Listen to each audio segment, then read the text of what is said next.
5, 4, 3, 2, 1, fire.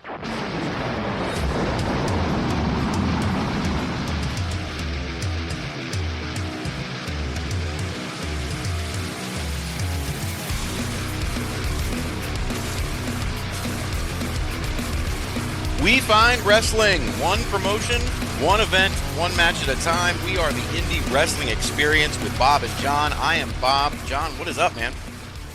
What is going on, my friend? Hey, everybody. Yeah, we are getting ready to, John and I are getting ready to go to MCW Shamrock Cup as we're recording this tonight, and we'll be talking about that on the podcast. There goes my camera again. On the podcast next week. But before we do that, we have a very interesting show. I've been wanting to do this for a while. We have the guys from the Cussin and Discussin podcast, Mike Blankenship, PhD, and the excellence of Elocution, Walter Dixon here with us. Welcome, guys. Hey, it's great to be here. How you guys doing today? We're doing good, man. Excited to have you guys. Good. Well, Yes. We're glad to be here. Absolutely. Yeah, you'll have to forgive I whatever's going got on with the camera, but I to got work out. what's that? No Yeah, problem. I can see, so I can talk, so you guys can go ahead. But we first got together with these, or we first came in contact with the Cussin and Discussin guys because we reviewed that Elevate Pro Wrestling show, and they Awesome caught show. wind of it. It was a really good show. We really enjoyed it. And then lo and behold, we heard these guys were talking about us, and we were so shocked because no one's ever done that before. So we appreciate that, guys. Yeah, no problem, mate. We hadn't heard of you guys. You hadn't heard of us. And, someone passed along your review of the Elevate Pro Wrestling show. And we were ecstatic that we were getting eyes on product because, I mean, we're not the promoter or owner of Elevate, but we're part of the sort of the founding of the promotion, and to have eyes on product from your neck of the woods to us is amazing that we're getting views from out there, and we want to thank you guys for that because it seems like we've had a few little growth spurts since then, and we can only assume that it's because folks have seen your review and then came looking for us. That's it. Hey, man, when you guys are putting out product like you guys are, man, it's easy to talk about. I mean, you guys are doing some amazing stuff. Guys, we just we're doing commentary. We're just calling it like we see it. The real product is what the guys do in the ring. That's true. We got to give them all credit. Absolutely.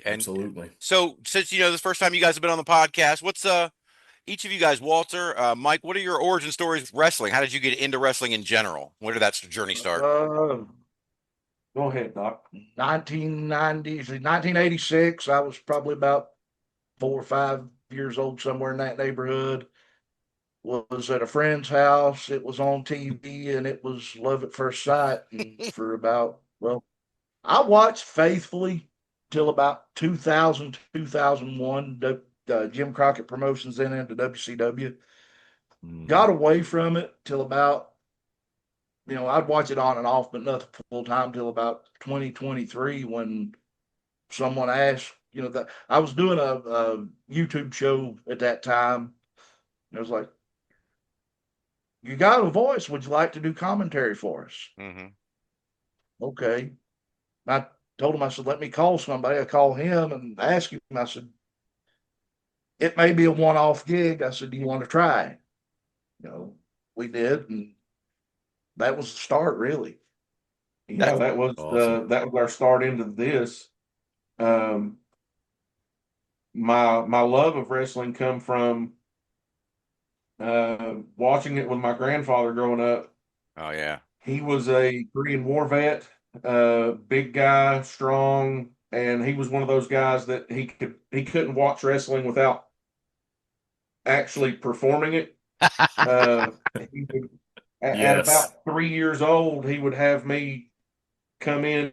He was watching wrestling, and he's on the edge of his chair, and he's, and come here, son, and he would smack me and knock me across the floor, and I'd get up and run back because to me that was the greatest thing ever. It was, he was just playing. He wasn't, of course, he wasn't hurting me, but that was something. Now, occasionally he'd get wound up, and his hands looked like catcher's mitts, and he would grab you by the knee or something and start squeezing, and there was no getting away, and you just and then go on. And I fell in love with it, and I've been a fan ever since.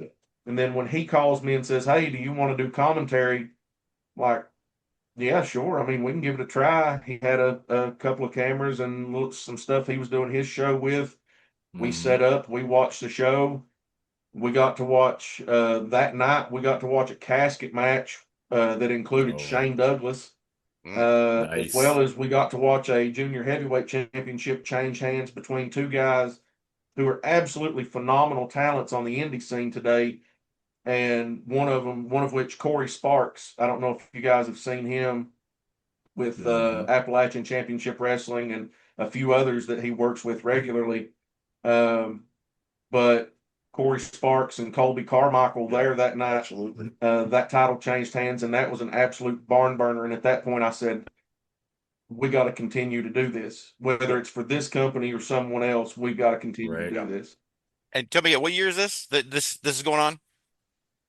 This was 23. Yeah, 2023, 23. October of 2023. Yeah. Yeah. Mike, you said you have do they call you Doc? Should I call you Doc? That's fine. All right. Doc, is I it? called him a lot worse. Oh, okay. Yeah. Well, that yeah. sounds like me and John now. Yeah. Right.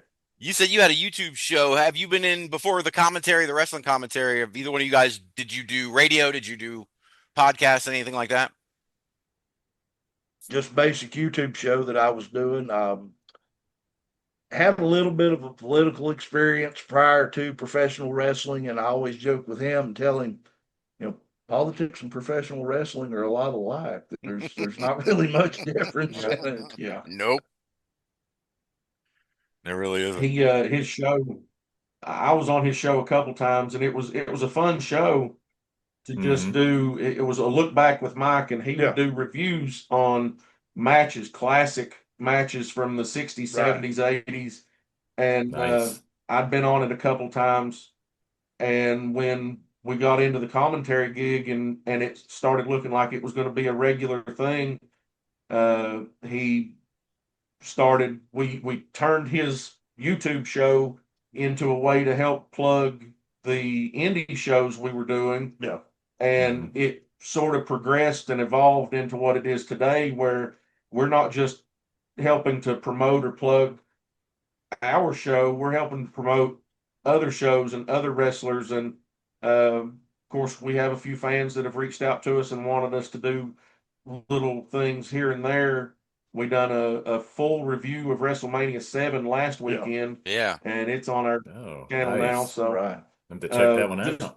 Yeah, little things like that you kind of, you guys understand. You listen to the fans. If fans ask for something, you kind of feel a little ingratiated to them to, hey, let's do this for them. And this young fan was very adamant. He wanted to hear us review WrestleMania 7, so we've done it. And we love doing those review things, but also just getting together and talking about indie wrestling is really where we have the most fun. Absolutely. Yeah, I think John and I are finding that out ourselves. Yeah. Because, that's all we do. I mean, we do a couple hours a week of the podcast, but I mean, we're hours upon hours, every day sending stuff back and forth, and just, I mean, this is what we love. This is what we like. So we feel you guys, man, for sure. Yeah. Yeah, and I came in. My origin story started right around the same time Mike's did, around 1980. Right around WrestleMania 2 is when I first found wrestling in '86. Right around the Bundy and Hogan match caught my eye, and then I was off to the races. Then Orndorff turned on Hogan that summer, and that was the end of it for me. I've been hooked ever since. I tell people I did have a little bit of a break I took, because when I was 14, I suplexed my brother on my parents' bed and kicked a hole in the wall, and that was the end of wrestling in my house till I was an adult. So yeah. See, and I'm right there. I think this guy we're talking to here, he got me into it. The first guy I knew that had a WrestleMania tape, I guess was probably what, Bob? It was about 86. You had about the same time. I was in for Bob and I used to get together in the summers. We were friends since the 70s. I mean, we're freaking old. And visiting for the summer, and Bob's like, man, you got to see this. And, he's the only guy I knew that had a VCR and a tape. I was like, man, this guy, he's balling. We watched it and again, we're off to the races, man. My break, I think we all have breaks, right? We all end up with a time lapse. Mine, I got married early, had kids early, so about 96, 97, daddy duty took over. I'm 18. I don't know what I'm doing and no time. Kind of got back into it, late 2000s and just kind of casual here and there. And then this guy calls, he's like, hey man, I got an idea. Let's, what do you think about watching some indie stuff? It's like, yeah, I can watch something here or there. And now it's all we do. So I don't know what happened. My kids all moved out now and I got nothing but time and I've filled it with indie wrestling. So Absolutely. Now, to that effect, though, how much did wrestling play a part for you in the raising of your children? Because for me, it's a huge part. I mean, when my son, he's 13 now and almost as big as I am, it's a little difficult for me to vertical suplex him at this point in time. But my youngest is 7. She's small, and I wrestle with her, and now my son also does it. So he's always he'll power bomb her on the bed, or I walk in the other day and he's teaching her how to do a spear. She's oh my she's goodness, spearing him onto the bed, and I'm like, this is what I wanted to see right here. Say for me, my son, he loves it. My son's just turned 28 2 days ago. He absolutely loves wrestling, but he got into it later in life when I kind of got back into it. He kind of got into it with me. I've got 2 daughters, both in their 20s. Wrestling really hadn't seemed to be their thing. They like to talk about the cute boys and the neat outfits. That's about as deep as they get. So, Bob, I think got a little luckier. He's got a couple of real wrestling fans on his hands though. Yeah, now I will say my oldest Anastasia, she's 19 now, and the last time we went to MCW, she was mostly concerned with commenting on which of the boys were quote unquote baddies. So she's she's focused on the cute boy thing too. But my youngest daughter, Lauren, boy, she's insane about wrestling. I think Opinions. yeah, she does have opinions. She's been on the show a couple times, and I think I told Mike the other day when we were messaging back and forth. We just got back from All In Texas Week. We did Dynamite, Collision, House of Glory, and then All In. So she's hooked. Wow. Been so since she was 6. She used to wear her pink blankie on her wrapped on her neck like she was Neville, and she would wear it like a cape.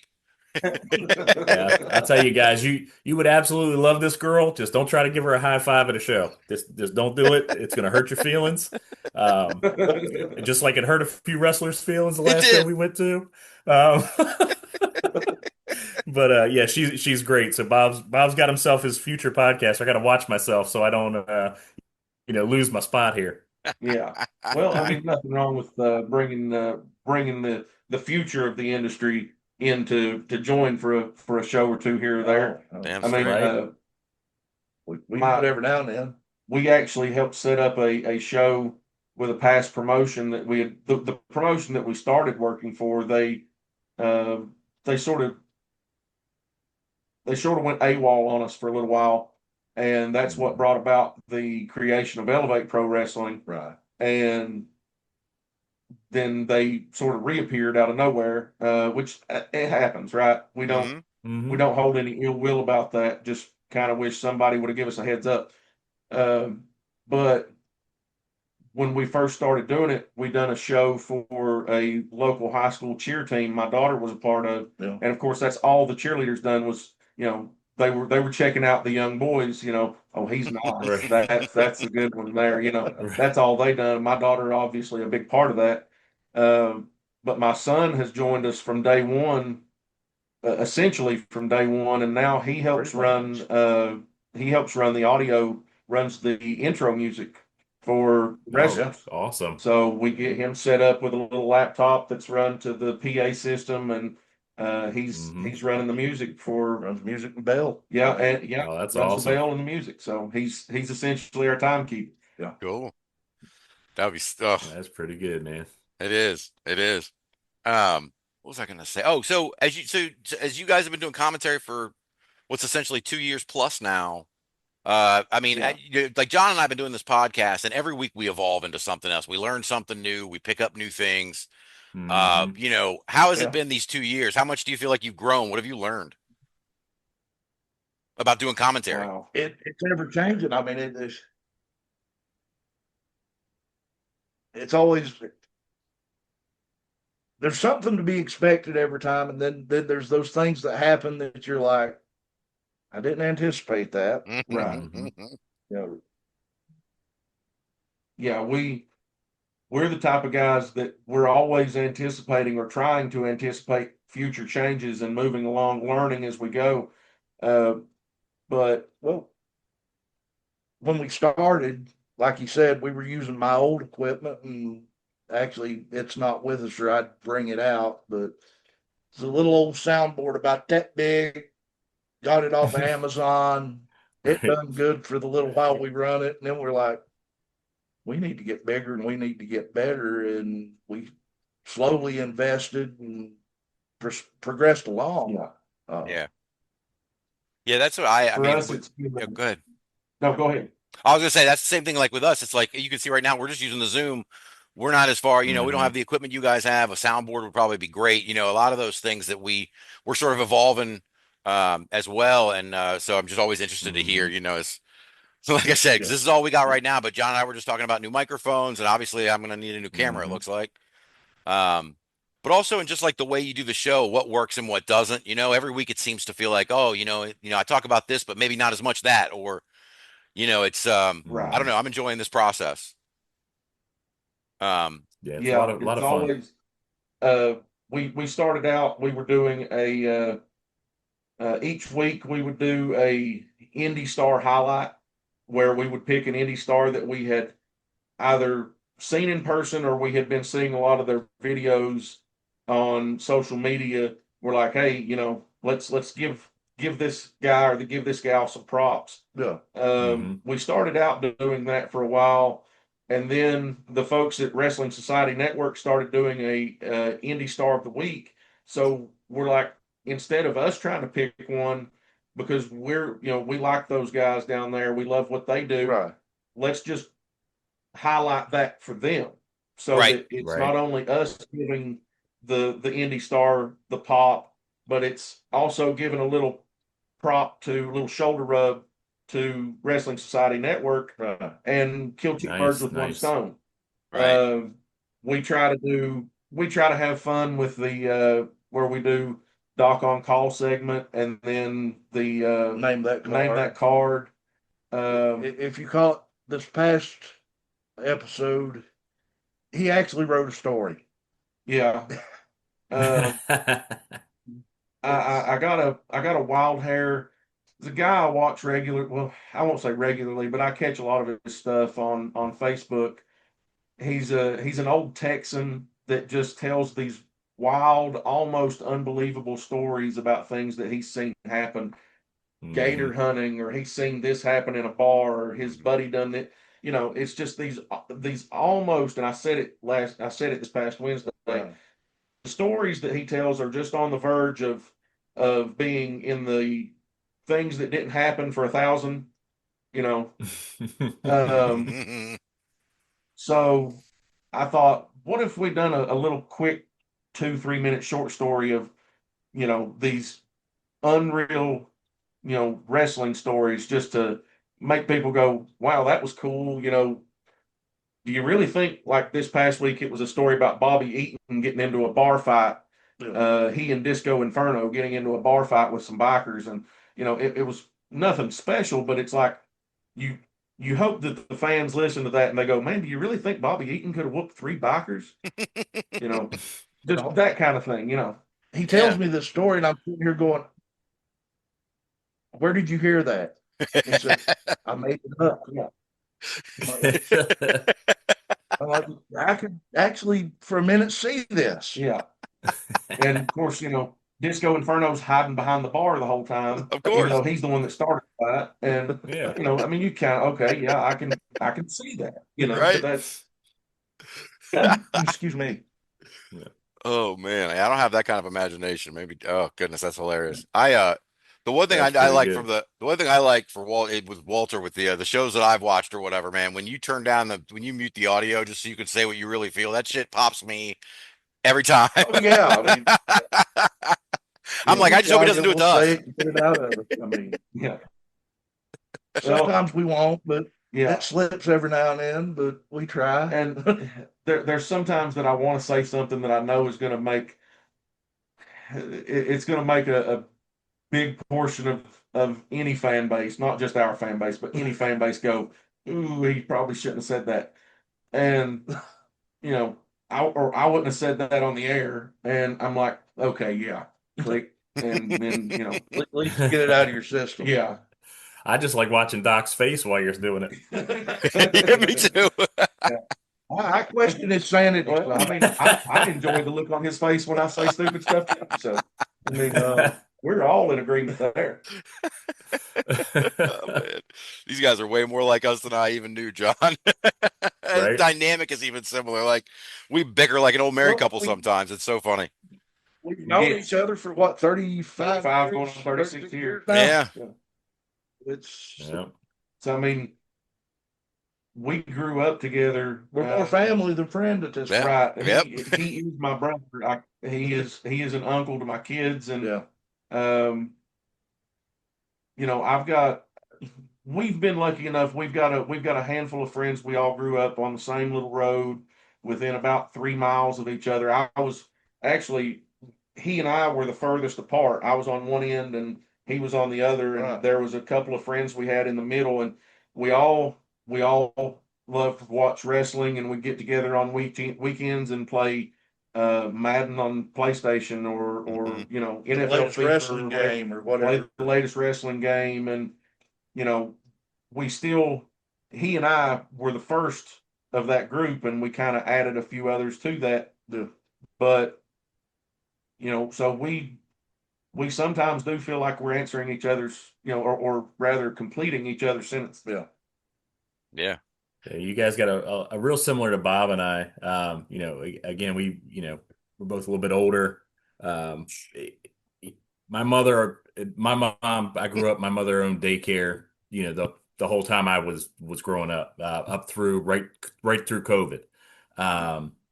One of the first kids that she brought in was this 6-month-old baby. I guess I was about a year old. And this Joker and I are still together ever since. That was probably about the end of 76, the beginning of 77.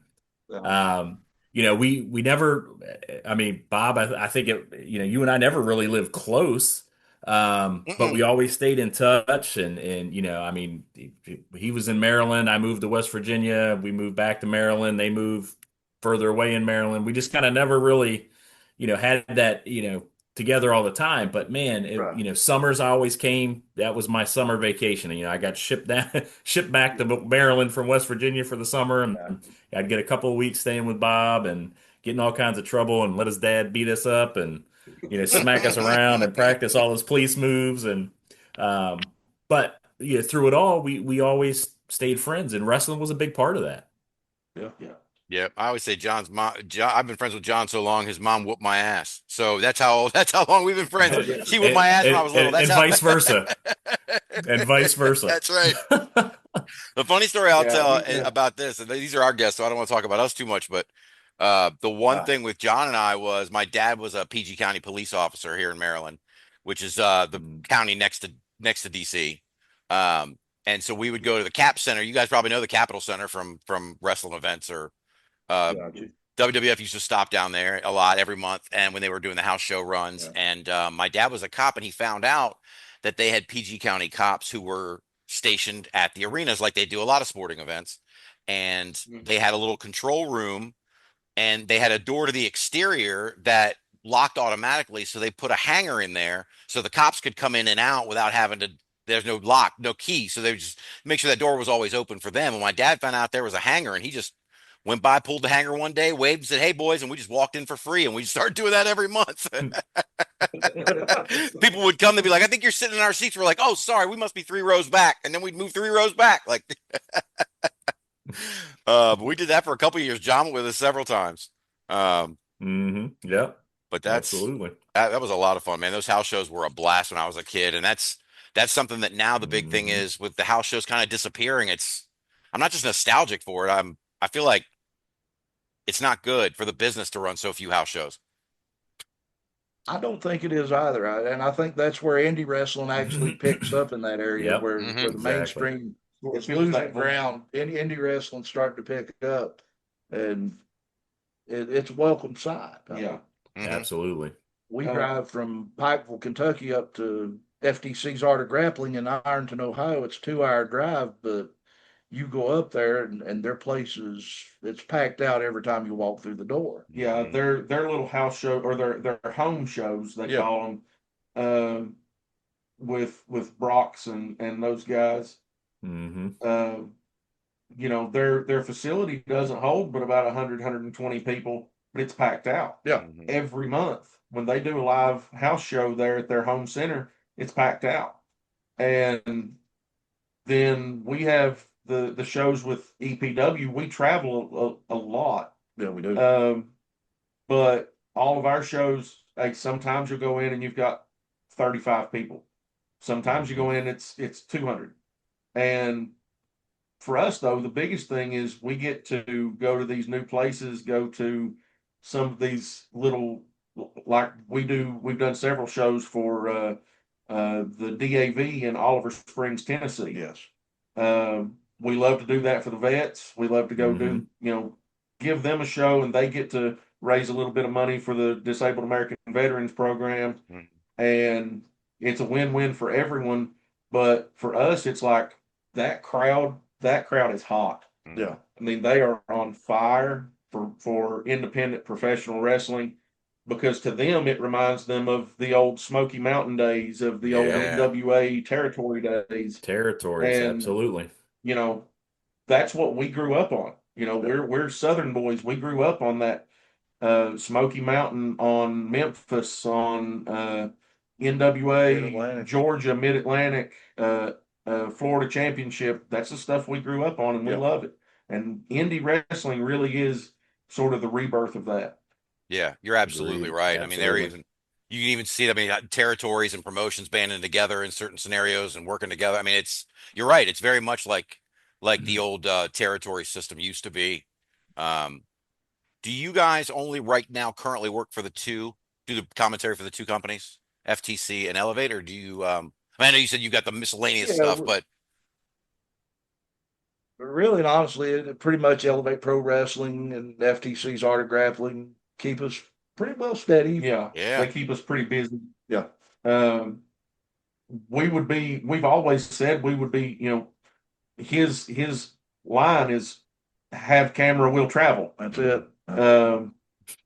So, we're always willing to do a show for someone if they want to give us a shout. And, we're not the guys that are out here looking for a payout each night. Every time we do this, we do it because we love doing it.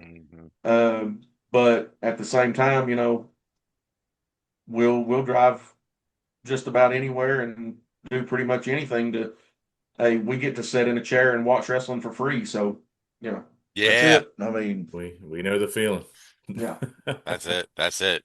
Yeah, I work on our part with the free wrestling show.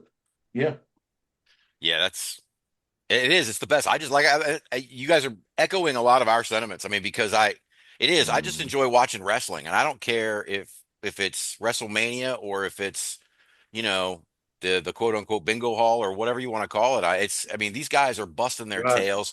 They're entertaining us. They're telling stories. It doesn't matter what level that they're at. In fact, John and I say all the time, I enjoy the indie shows more than I enjoy the big shows nowadays.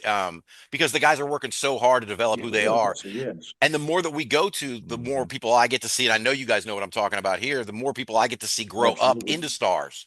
And that's really cool for me. Yes. I saw this guy in a gym in Kentucky in 2021, and now he's main event in WrestleMania, or he's on, AEW or whatever. And it's the coolest journey to watch for these guys. You had a similar experience back in, when did we do the show for the girls up there at the school? January 24th. January 24th. And one of the promotions that were affiliated at that time brought in young man Sam Hardway Holloway. Mm-hmm. and he's now doing work for the WWE. Yeah. So you're Yeah. seeing There was growth there. There was two guys on that show that actually there was a handful of guys on that show that we'd never seen before, but the two that really stood out were Sam Hardway Holloway, and Josh Bishop. Mm-hmm. Now, if you haven't seen those guys, go check them out. Sam Hardway Holloway is now with WWE ID, and he is you actually, if you watched, was it WrestleMania last year? Yes. If you watched WrestleMania last year, he was in the security team, the quote unquote security team, during that show. Yeah. So he's already been on WWE television. Yeah. Nice. And then Josh Bishop, I'm telling you, this guy looks like no joke, spitting image. He looks like about a 3-inch shorter version of Psycho Sid Vicious. Yes. Oh, wow. He built the same, the look, the demeanor, everything about him screams Sid, and it's even his facial features and just you'd swear he was Sid's illegitimate child, but he's a great athlete. He works, I believe he's doing a lot of work for Appalachian Championship Wrestling out of West Virginia. And both of those guys just this year, well, I guess it would have been last year now, but at the beginning of the year, PWI releases their top 500. Mm-hmm. Both of those guys were in the 300-ish area on the PWI 500. Very so, cool. And we got to see them a year before they ever done that in just a 16-16 in the middle of a high school gym. Yep. Right. So, that's what we love about this, man.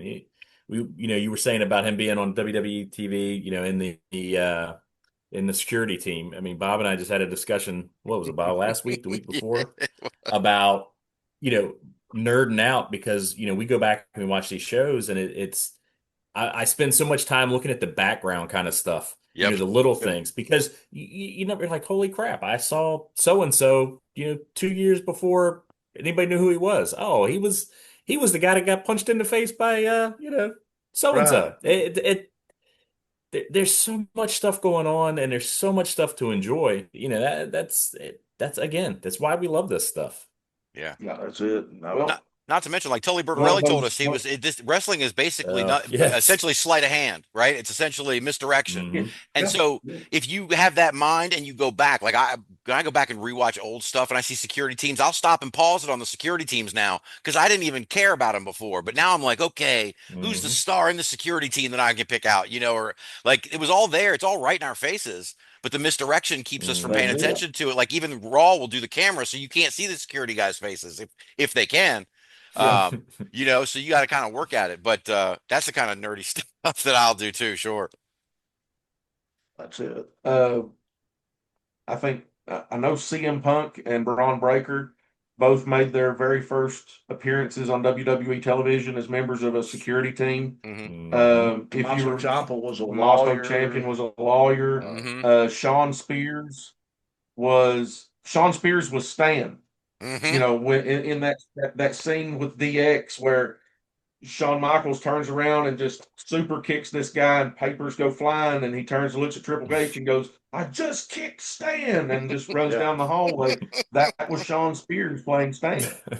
So, these are things that, these guys all came up. Of course, CM Punk had a name before he come to WWE on the Indy, especially, and then with Ring of Honor. But sometimes if you pay attention and you really watch the background, you'll catch a guy, and then a year and a half, 2 years later, you're like, wait a minute, wasn't he part of the dance crew that come out with this, or is this a security team, or he was an extra backstage, or? So Bob and I were laughing that, in recent memory, the one that comes to mind is when Adam Rose was in NXT and had the Rosebuds.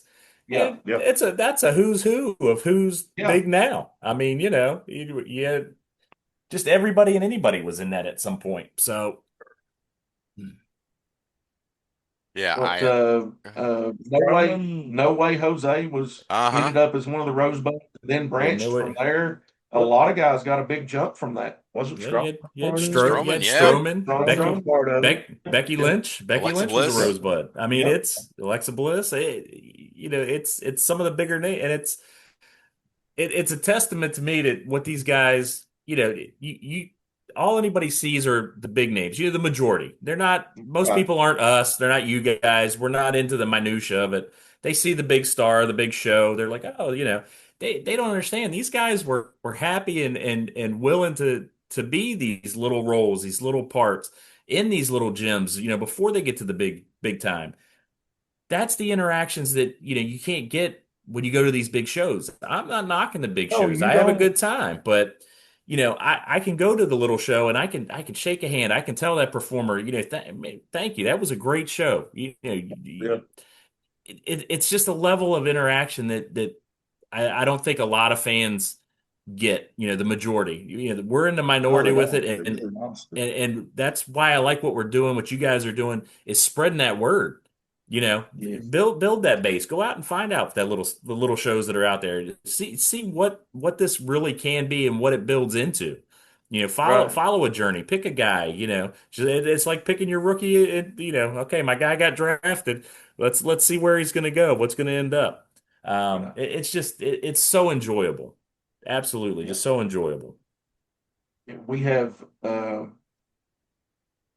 we've done a few shows where we got to work with some of the stars from yesterday, but at this point we've had the conversation that it's great to meet some of these old guys, the old heads as they're called, but Yeah, and you love it. you enjoy it because you're like, oh yeah, I remember when you done this in 1988 and you done, but watching these young guys, and I'm gonna Corey Sparks, Brutus, Brock's Boulder. Brox Boulder, Yes. Titan Troy, Jordan Carlisle, Yep. Sarah Bubbles, Neon Enigma. You Then you've got guys like Adrian Alexander, Tony Corral, know, Ethan Heyre. Ethan Heyre It's is phenomenal. that kid, the Demon Baby, Nikeem the Dream. No, we love That Nikeem. guy can literally jump through Yep. the roof, Yes. and he is just out of this world good at everything he does. He saved a spot at a show that we had, where we had a turnbuckle break in his match. If you actually watch our intro, it's part of our intro package. Yeah. When he comes up and grabs the rope and the turnbuckle on the bottom rope breaks. Yeah, Oh. he Oh, does man. he does a like a little a short chop, bottom rope springboard into a back elbow. And when he hit the bottom rope, it just happened there was a maybe a crack or a chink or flaw or something in one of our turnbuckles, and it breaks. The ropes just collapse. The bottom rope, not the top and the middle rope, but the bottom rope just collapses and flies into the ring. And he and Ethan Heyre completely saved that match. Didn't miss a beat. No. And I thought as soon as that rope broke, I thought, geez, Nakeem's knees are broken. Both knees are blown out. Wow. And he rolls out of the ring. Ethan goes out, and I'm breaking the seal on kayfabe here, but jerking the curtain back. But Ethan rolls out, and he's like, "Dude, you good down there?" And next thing, they're back in the ring, and they finish the match like nothing had ever happened. And of course, during intermission, there's a bunch of us just jump up and run, and you got to kind of keep spare stuff around just for that instant. You never know what's going to happen, and we jump in, we put it back together, and finish the show. But those guys truly, that shows a mastery of this sport, mastery of their own skills and talents to have a major malfunction like that, and then they come right back in the ring and finish. Not even to phase them, just okay, we gotta go. Yeah, I can't over the Gaston LaRue. That guy is That's another everywhere. name you need to look at. Yeah, Gaston LaRue. And There's yeah, so many.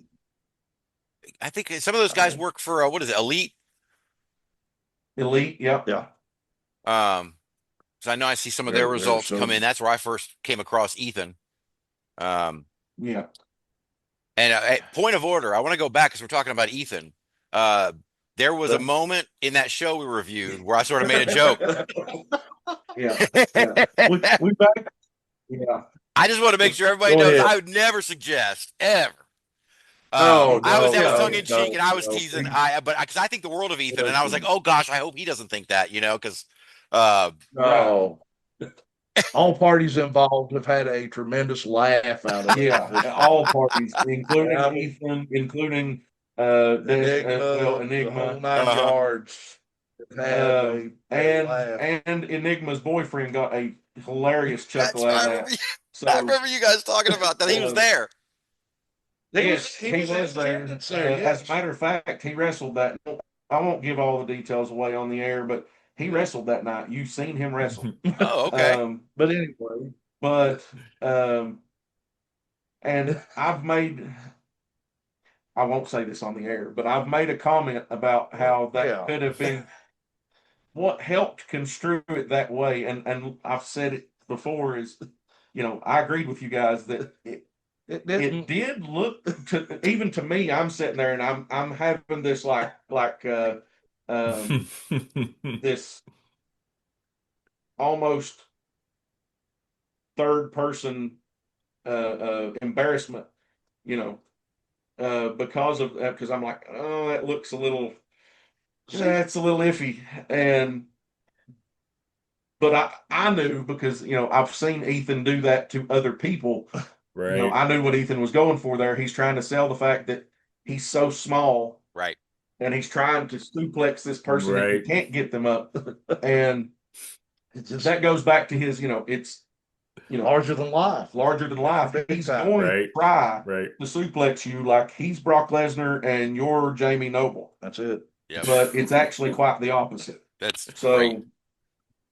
Tremendous. And that's one of the things that we talk about this the whole indie scene, but the watching these guys develop their character. These are little nuances you're talking about that Ethan has worked on. Right. He's figured out with his presentation. Like, it's the coolest thing to watch these guys, like their creative minds. Like each time, you guys sit at commentary for Elevate every month or two, and you see these guys progress, and you're like, this guy added something new to his character, and this guy took away like they talk about DDP used to be a walking set of gimmicks, with a cigar in his mouth and the chains and all this.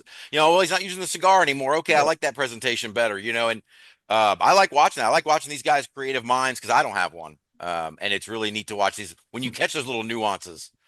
They were just talking about Bray Wyatt and all the little Easter eggs he used to throw in, many of which we've never still found.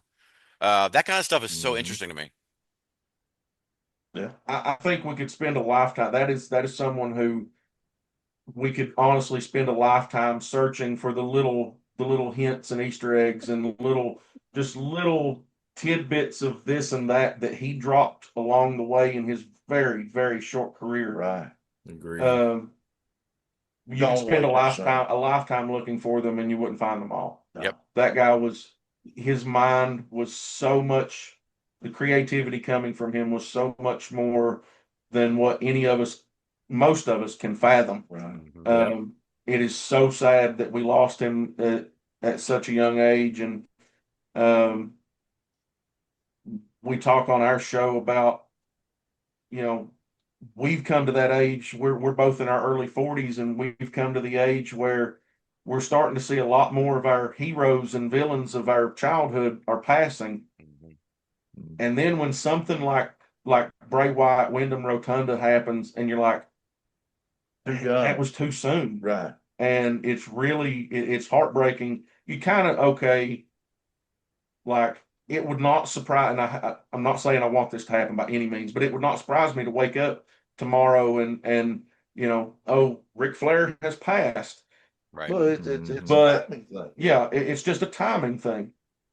It would not surprise me. I would be sad, but it would not surprise me. Bray Wyatt was a different story. Right. Yeah, you guys are right. We're of an age now where somebody that is that age, it hits different because when we were younger and somebody would say, "Oh man, they were so young, didn't live the full life." We don't understand that. Now at our age, we're about 8, 10 years older than you guys. It hits different. I've lived that 34, 35 years. It wasn't enough. I haven't done enough yet. So, you look at what he did in the short amount of time, freaking amazing. Like you said, we'll never find all the little tidbits, but man, missing out on what was gonna be. It's not what might have been with him. It was what was gonna be. You go back into the 80s and the same questions I asked about Bruiser Brody. What would have happened if Brady hadn't been murdered down in Puerto Rico? What would he have done? Yeah. I think that anniversary actually just passed a couple of days ago. Yeah. To a lesser extent, you asked the same question: what would have happened if Magnum TA had not had that wreck? Right. What would wrestling have looked like if Magnum was not wrecked? Bob and I have this argument about TA. One of us is a TA guy, one of us not so much. Yeah. Me, I was all in on Magnum TA. He was on his way to being the man, the guy. Yes, and you can't tell me otherwise. So don't listen to nothing Bob's got to say from here on out on TA. Well, Now listen. I'm just being honest with you. We're both on your side, so Yeah, Bob's no, left absolutely. That's right. Here's That's the thing. right, I think Bob. Magnum TA, going back and watching Magnum TA as an adult now, I'm much more appreciative of what he did. I just liked the heels when I was a kid, Right. So How many any of times those white meat baby faces, I wasn't really into them. Yeah. How many times have we actually said those words?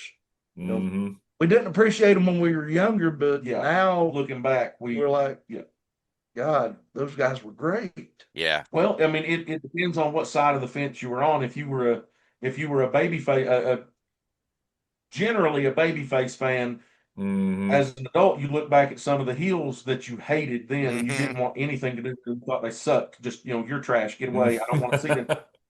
You look back at them now and you go, man, they were extremely talented. Yep. And then if you were a heel fan, you look back at the baby faces and you go, okay, I despise that guy back in '85, but I get it. He was really good. I get it. They say never meet your heroes. I say when it comes to professional wrestling, if you have the opportunity to meet somebody, whether babyface heel, whether you liked them or you didn't like them or your opinion of them, meet them.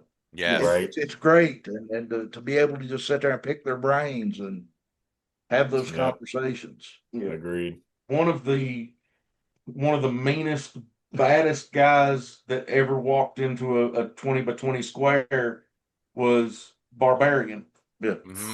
And yet we've met him, we've called matches for him and talked to him on a very personal level. He's one of the most humble, most nice. He's just one of the nicest guys you'll ever meet.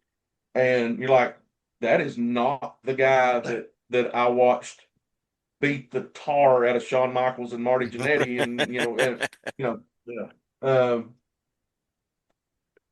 that's not the same guy, but it is. Right. It's just back then, especially what you've done on the stage, on the in the show, in the ring. That better be who you were outside the ring. Yeah, you had to be that person outside the ring, but now that they're not really living that life anymore, they can be who they truly are, and it's a world of difference sometimes. Yeah. No, absolutely it is. And those guys, man, weren't Barbarian and Shane Douglas, I think they were just at Appalachian, weren't they? Last week, I believe, yes. A 6-man tag or something like that. I think I saw a video of them outside the ring. And I mean, considering their age, those guys look fantastic still to me. I mean, to be able to go in the ring at their age is just fascinating to me in the first place. But they both look really good. They do. Bob is actually in great shape. Barbarian. Barbarian's actually in really good shape. And if you haven't seen Ricky Morton recently, that guy can still go. Yeah. I mean, That is crazy to me. he makes the other 65 and 70-year-olds that are out there still trying to do it, he makes them look bad. Yeah. Because he's still just that good. Yeah. So, but it goes back to his love for it. I mean, it's a love for the business. Right. Yep. Exactly. 100% agree. Well, did I see, we were talking about FTC. First of all, I want to ask you, that new facility that they've got, is it as pretty in person as it? I mean, it looks like they really moved on up when they moved upstairs. Yeah, it looks good. It is very nice. It is a very, very nice open facility. The layout is great. Yeah, it's really much better than what they had. It opens the area up, the ring, to be able to get a few more people in, but also there was that structural beam in place in their previous facility that really hampered on our side the camera view, but in the new one, man, it gives you the vibe of the old ECW arena. Yeah. It feels that, almost kind of gives you a feeling of the arena they had in Lucha Underground, if you guys watched it. Oh. It has that almost, I hate to say back alley, but it's sort of a underground fight club type feel. Mhm. And it's super good for what they Awesome. do. You know, and the things that those guys are doing up there is so good. I mean, it was a breath of fresh air when we were asked to come up and do commentary for them. I mean, similar styles is what we do with Elevate Pro Wrestling, but you know, there's differences. You can see those differences in the feel of the fans actually. Yeah. In the arena.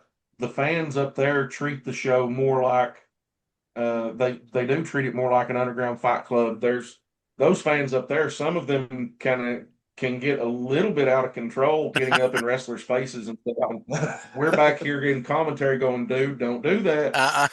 You not Right. You not want to chance that. Please That guy's make us have to get up. just because he looks like he's 170 pounds of soft. That's not who he is. He's going to be. Oh man. So it's a much more intimate space. It's a bigger space, but it's more intimate. It allows the fans a little more interaction with the goings on of the event itself. And Brox puts on a tremendous show. He puts a lot of work into that. All the guys that wrestle for him on a regular basis they've been trained by Jillian Hall, Bobby Blaze, Joe Pace. Brox himself helps with training, and they have a tremendous understanding of the sport, and they're some of the best talent out there. Absolutely. Yeah, one of the guys that was on that Elevate show that we reviewed, who's also at FTC, John and I are huge fans, is Lifeguard Ross. Big fans of his. I think he's got so much potential, and he's just, what is he, 18, 19? 19 years old. Yeah. It's craziness. Just graduated high school, if I'm not mistaken. Just graduated high school. He's been holding the championship down for them for a while now, and does a really good job. I don't want to tell stories out of school here, but I will give a little bit that he was Lifeguard was given he was in a little bit of a bad place before he started wrestling. As a teen boy that he was having the same ups and downs and stuff that we all did as teen boys. And wrestling completely changed him to what you see now is an honor roll student with goals and aspirations, and every bit of that comes from wrestling. Yes, it completely turned him around. So I'll be honest, he's one of the guys that we have talked about bringing him on our show and doing an interview with, just because that's something that gets missed a lot in wrestling. Is it is it is almost a sense of a martial art. It's a teaching. Mm-hmm. There's a discipline to it. Yeah, there's Yeah. a discipline that you provide when you train. These guys learn to control their emotions and to just become the best of themselves, the Yes. best version Right. of themselves. Right. Yeah, and it's funny, you could see that, I mean, not just, I mean, Lifeguard Ross's story is awesome, and we're so proud of him. And I think, like I said, he's got potential. He's got so much potential. The Absolutely. sky Oh, is the limit for that absolutely. kid. But that what you're talking about, and we could talk about this for hours too, I assume. But you can see the guys in the wrestling business. When we go to indie shows, you guys do commentary. You go to shows, you can see the guys who are committed, who have that discipline that wrestling can teach you. And then there's a bunch of guys who don't and don't care to have it, and you can tell which guys Yeah. are which. And Yes. the guys who don't have it are fine, doing a couple of level shows a month and kind of tooling around like a hobby, fine. But it's the kids who have the Right. discipline like Ross, who understands, who can formulate goals with all that potential, that he's going to go somewhere because of that discipline. And it's so important. Right. It's not talked about enough, I don't think. Yeah, that kid, the discipline that he's gained from wrestling. Mm-hmm. You're right. That kid is going places. It would not surprise me to see him going into the WWE ID program or something of that Agreed. nature. Maybe getting a call from TNA or NWA Exodus or somewhere in the very near future, Right. because of the work and effort that he has put Mhm. in to honing that craft. Yeah. Yeah, absolutely. And he's so young. And yeah, God, He is is he? so young, and he has got a life ahead of him. That I mean, I just realized we didn't even, when we were talking about the guys that are those young guys that are coming up, we didn't even mention Caleb Throne. Oh, we yeah. did. But that guy's another one. He is indeed. Mhm. Tremendous You know who talent. that makes me think of, Bob? We just saw him up in Jersey when we went up there. Nick Batty. Oh, I yeah. don't know if you Uh-huh. guys are familiar with Nick Batty, but man, that guy, had a great match. The match was just kind of, mid card, kind of middle of the match. But Bob and I just absolutely blown away with Bob and I just looking at each other with mouths just kind of dropped open, just watching how he takes bumps, his facials, just the way he interacts with the crowd. As a young kid, and it's just him and I, Bob and I looked at each other and just said, "Holy shit! What did we just find? What did we? Uh-huh. This guy is amazing." Right. Yeah, it's when you find those guys, like you said, Bob was saying, you can see the guys who've it's like a light switch has gone off in them. Um, and Ross is one of those guys, man. Every time you see that kid, it's just like you said, it's a different level. It's amazing. Mm-hmm. Yeah. Yep. And similarly, I'm gonna get this in here because I love Brock's and I love his partner. Titan Troy is another kid that I think is just fantastic. Yes, indeed. Mhm. Yes. Yes. And Agreed. so Grappling, those guys are one of, if not the best tag team in our region for sure. Yeah. Uh, There's no doubt in my mind They that work so well together. I mean, Mhm. it's they play off each other so perfectly.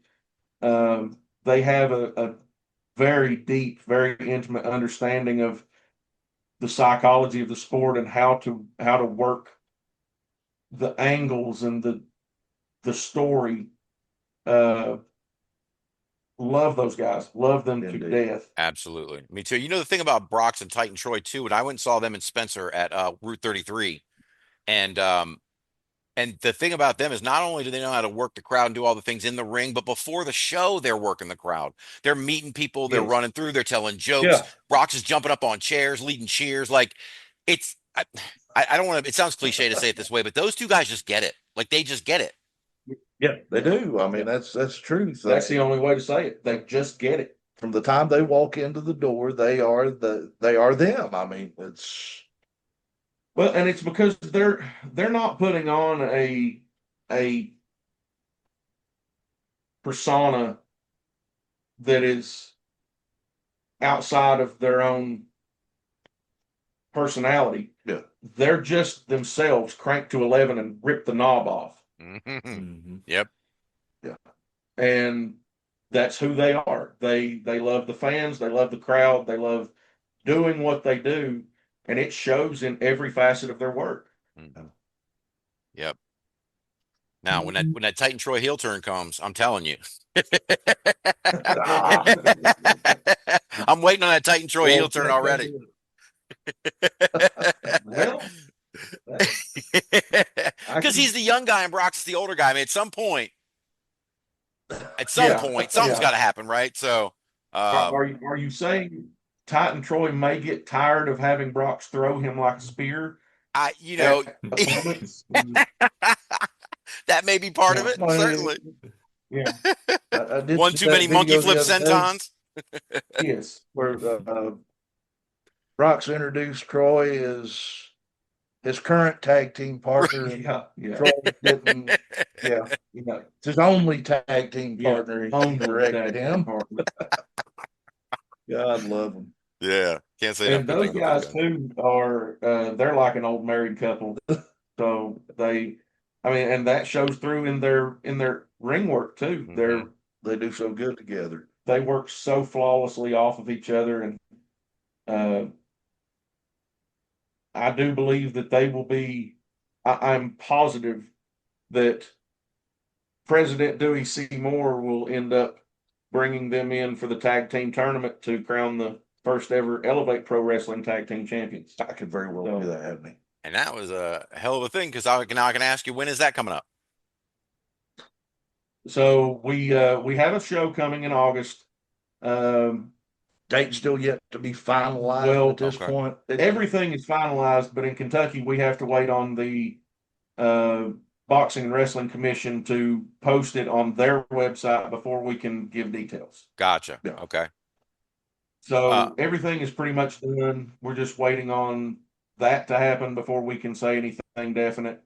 But we'll probably start the tournament there, and then at the very next show, September, we should be crowning tag team champions. Very cool.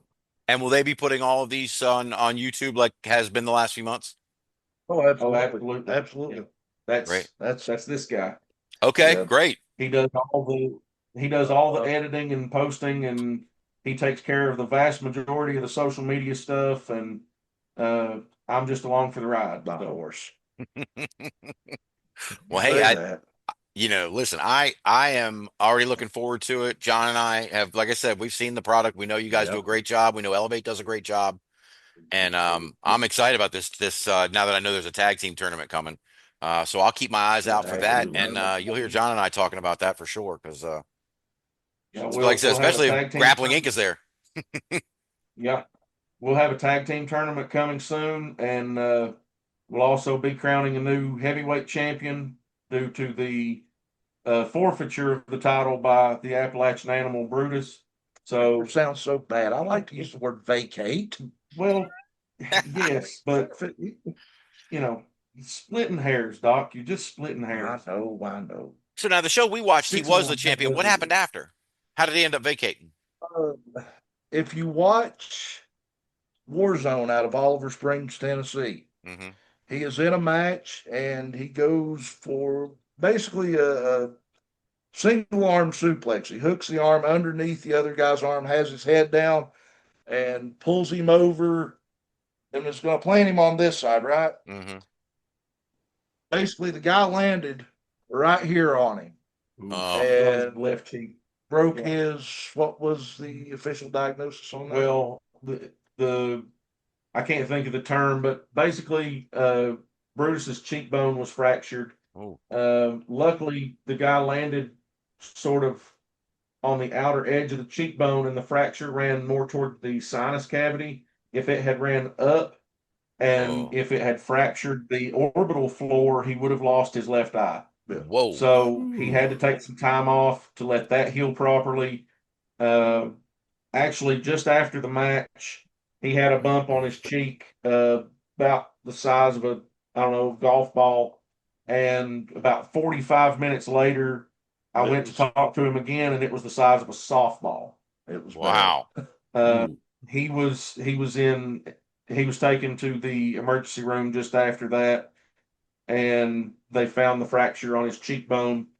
So because he wanted to be the fighting champion that Kerry Morton told him to be when he earned that belt, he relinquished the title, and it's going back into. We don't know yet if it'll be a tournament or if we'll see maybe Xander Storm cashing in his opportunity with the next level title to vie for that heavyweight championship. So we're not sure yet. Okay. All right. Lots of interesting stuff coming up, though. Yeah, indeed. And that's one of the things, and I'll start to wrap it up here with you guys. I appreciate you coming on, but that's one of the things that we love about indie wrestling is, we found that one Elevate show. We watched it. We know what you guys do, and now you're talking about the tournament and these guys that are working for you and who was the champion. We know these guys. We've seen them, and it's so cool because we know, what I mean. We know we can relate to these guys. It's exciting. And Brutus was in that main event. Was that Apollyon that was wrestling him in that main event that we on the show we watched? Apollyon, yeah.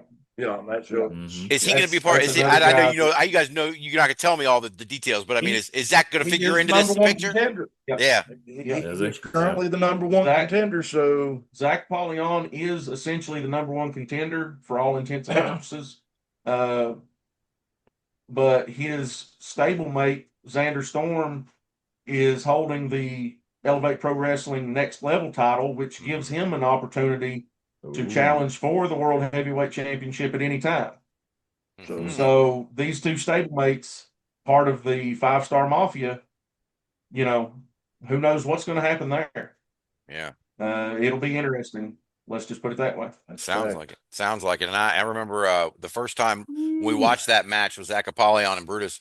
And I just remember looking at John. I said, that's a big boy. That's a big boy. Absolutely. They got the size that just John and I talk about that airport test that Vince used to talk about all the time. And he and Brutus, if they walk through an airport, you're going to at least ask, who is that guy? Yeah, exactly. Yes. And that's something you can't teach. Xander Storm's another one. He's in that same category. Big guy, strong as an ox. So, I mean, all three of those guys are huge. I don't know if you guys have went back and watched any of the other stuff. The Big Grizzly, Gunner Ray, another one that he walks through, he walks through a crowded area and people are going to look, they're going to go, wow. And what does that guy do for a living? Someone that I didn't mention, but also works for Appalachian Championship Wrestling on the ladies side that you may want to check out, Betty D. Betty D is a tremendous athlete, had some great matches, and yeah. I just heard her name because I think she's been added to the list, Bob. Yeah, she's been going around with. Is it Nurse Micah? Is it Micah or Mika? Micah and Emily Rose. A couple people she's had matches with. So she's had some long feuds with both. Absolutely. Yeah. Very impressive people out there. Like you mentioned, the other one you mentioned earlier, Sarah Bubbles, another one that's the future. She's young too, and I really like what she does as well. Lots of good female talent coming up. It's just so exciting. John knows I have lists everywhere. Yeah, I can attest, fellas. So I think I saw that FTC's next show is August as well. I think August the 23rd, if I'm not mistaken. I think you're right. And then you've got the Elevate 23rd. Show that you can't announce the date yet. So that's also going to be sometime in August. Yes. Hopefully. Yeah, we're hoping to be able to announce that later this week on Cussin and Discussin, or next week actually, Wednesday on Cussin and Discussin. So we should be able to drop that date and all the finals on it. So okay. And what else you guys have for Cussin and Discussin this week coming up? I've been asked to do another story time with the Excellence, so we'll might have to add. I want to check that out. Nice. What we're talking about. You never know what's going to happen. So sounds that's good. why it's Cussin and Discussin. We just take it as it comes. Sometimes we come in with an idea we're going to talk about and go completely off the timeline, and we end up off the rails quite a bit. It's never really what you call scripted. Yeah, we have a little timeline that we try to run by, to keep our head straight, but sometimes that goes out the window real fast. Yeah. And sometimes you got to mute the soundboard. So Yeah. That's right. That's right. Sounds good. Well, listen, everybody, check out the Cussin and Discussin podcast. They are on YouTube, but you're also on the regular podcast outlets, right? Spotify Well, or pretty much Spotify, Amazon, Apple, anything off RSS.com. Uh, now on Rumble. Yeah. oh, right. Now That's on right. You Rumble. guys got the Rumble channel. I hear you guys are picking up followers pretty quick there. We Yeah. are. We're picking up followers, picking up views. We ended up with like 788 views in the first week. yeah. Wow, nice. Elevate Pro Wrestling. I've got those shows all on the Rumble channel for Elevate Pro Wrestling. You can check out Elevate on YouTube as well. YouTube, TikTok, Thread, Rumble, X, Instagram, Facebook, basically everything, every major social media Yeah. platform, you'll find it. Yeah. Right. On website elevatewrestling.com. Mm-hmm. But yeah, all the videos are there. Yeah, absolutely. And I can tell you guys, we've listened to the podcast. John and I have. These guys are fantastic. They're entertaining. They know Great their job. stuff, and that's for damn sure. They know what they're talking about. So learn something, even if it's a story that's, maybe made up. But either way, learn something and come listen to these guys. Check them out on YouTube, Cussin and Discussin. They do a great job. And Elevate Pro Wrestling, John and I can also attest, do an absolutely fantastic job. We've watched their shows. Exactly. And FTC as well. We've had Bobby Blaze and Brox Boulder on the show. Yeah. Those guys also do a fantastic job. If you're near Ironton, Ohio, I definitely encourage you to check those folks out. But for right now, I'll say, Walter, Doc, Mike, great having you guys on. Thank you so much for coming on. And hopefully we can have you on again and talk about something else. We'd love to. Sounds great. We love it. Absolutely. Anytime, Yeah. guys. We appreciate you, Doc. Appreciate you, Walter. Thank you. You too. Thanks, guys. It's nice to meet you guys. Nice to meet You y'all. too.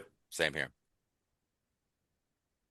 Ooh, man, those guys, those guys are so interesting. I just, I could talk to them all day, and now I find out that they are how similar they are to you and me, John. It's crazy. Yeah. Yeah, we love the Cussin and Discussin folks, man. Those guys are awesome. Yeah, they are, and we're not just blowing smoke up their skirts. We really do think Elevate is got something going. It's amazing. And we think you guys should take a look. If you're in the area, you should take a look at going to one of their shows, getting tickets. Check out the Elevate Pro Wrestling website and all the social media that Walter and Doc told us about.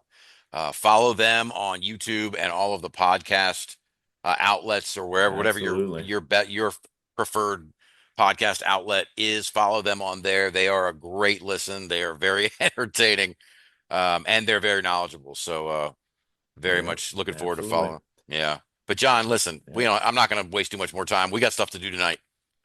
We got MCW Shane Shamrock Memorial Cup in T-minus 6 hours. Whoop, whoop. That's right. So we will talk about that next Thursday, I guess, on the show. You guys will be listening to this probably on Monday. So check out the show on Thursday as well. And I won't run down all the social media for us. You know the deal. We'll talk about it on Thursday. So see you guys later. All right, everybody. See ya.